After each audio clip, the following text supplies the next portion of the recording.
Baik, perkenalkan nama lengkap saya Irene Graciela Asa, NIM 2019-720035, Fakultas Pendidikan Program Studi PGSD Universitas Tribuana Tunggadewi Malang. Baik, di sini saya akan menjelaskan tentang pendidikan inklusi. Yang pertama, pendidikan inklusi. Pendidikan inklusi adalah sistem layanan pendidikan yang mengatur agar difabel dapat dilayani di sekolah terdekat, di kelas reguler bersama teman seusianya.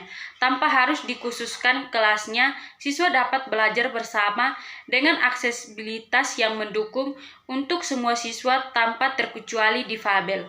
Yang berikutnya, tujuan pendidikan inklusi.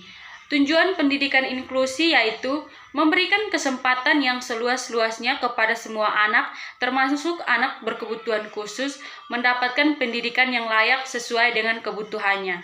Yang berikut, manfaat pendidikan inklusi. Ada beberapa manfaat pendidikan inklusi. Yang pertama, kesempatan untuk belajar dan berinteraksi dengan siswa reguler. Yang kedua, mendorong anak lebih percaya diri.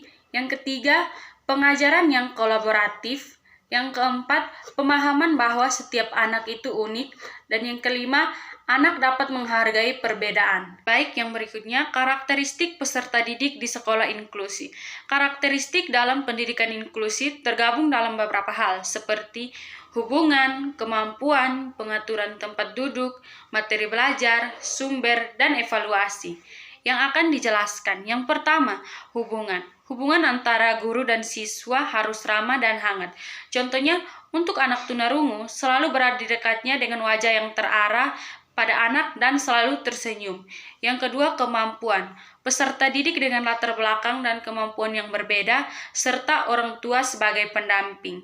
Yang ketiga, pengaturan tempat duduk. Pengaturan tempat duduk yang bervariasi seperti duduk berkelompok di lantai membentuk lingkaran atau duduk di bangku bersama-sama sehingga mereka dapat melihat satu sama lain. Yang keempat, materi belajar. Berbagai bahan yang bervariasi untuk semua mata pelajaran.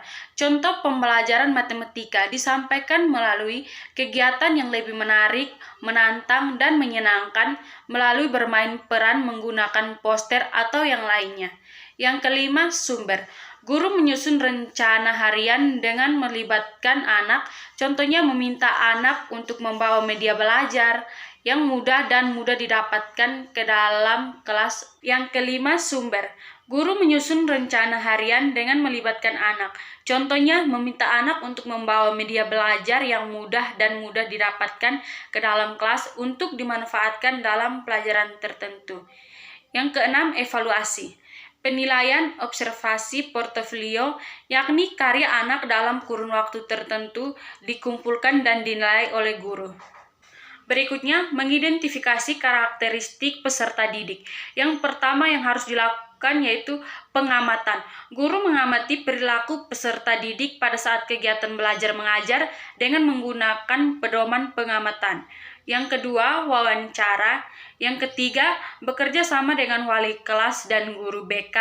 Dan yang keempat, informasi dari rekan guru dan orang tua serta teman-teman peserta didik. Yang berikutnya, menjelaskan asesmen di sekolah inklusi.